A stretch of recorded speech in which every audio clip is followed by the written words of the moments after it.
അതുപോലെ വോട്ട് ചോരി യാത്ര ബീഹാറിലൂടെ രാഹുൽ ഗാന്ധി നടത്തിയതിനു ശേഷവും BJP NDA സർക്കാർ വിജയിക്കുമെന്നാണ് കണ്ടിട്ടുള്ളത്.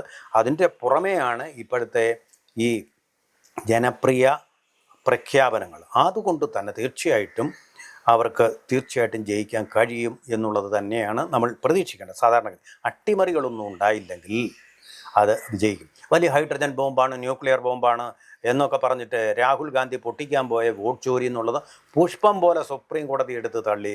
അതുപോലെ തന്നെ അത് വിജയകരമായിട്ട് SIRനെതിരെ സർ എന്നൊക്കെ പറഞ്ഞാണ് മനോരമ അധിക്ഷേപിച്ചത്. SIR വളരെ വിജയകരമായിട്ട് അവിടെ നടപ്പാക്കി.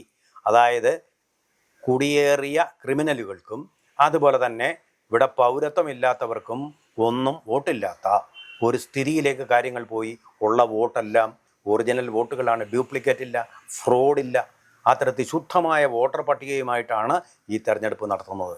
എല്ലാവിധ സൗകര്യങ്ങളും അവിടെ ഏർപ്പെടുത്തിയിട്ടുണ്ട്. ഈ ഒരു പ്രധാനപ്പെട്ട കാര്യം, കഴിഞ്ഞ തെരഞ്ഞെടുപ്പിൽ 3 ഘട്ടങ്ങളിൽ, അതായത് ഫേസുകളിലായിട്ടാണ് തെരഞ്ഞെടുപ്പ് നടന്നത്. ഈ പ്രാവശ്യം അത് 2ആയിട്ട് കുറച്ചു. എന്താ കാര്യം? ബീഹാറിൽ ക്രമസമാധാന നില മെച്ചപ്പെട്ടിട്ടുണ്ട്, വളരെ കുറ്റമറ്റതായിട്ടുണ്ട്. അപ്പോൾ അത് ശരിക്കും നിതീഷ് കുമാർ ഗവൺമെൻറ്റിനുള്ള ഒരു അഭിനന്ദനം കൂടിയാണ്. ബീഹാർ ക്രിമിനലുകളുടെ സംസ്ഥാനമാണ് എന്നുള്ള ഒരു നിലയിൽ നിന്ന് ഉയർന്ന് ഒരു സാധാരണ സംസ്ഥാനമായിട്ട് പരിണമിച്ചിരിക്കുന്നു. അതും തീർച്ചയായിട്ടും അതിൻ്റെ ക്രെഡിറ്റ് തീർച്ചയായിട്ടും അത് വോട്ട് ചെയ്യപ്പെടില്ലെങ്കിലും തീർച്ചയായിട്ടും നിതീഷ് കുമാറിനുണ്ട്. ഗുണ്ടാരാജിൻ്റെ സ്ഥാനത്ത് ഇത് തിരിച്ചു കൊണ്ടുവരാൻ അദ്ദേഹത്തിന് കഴിഞ്ഞു.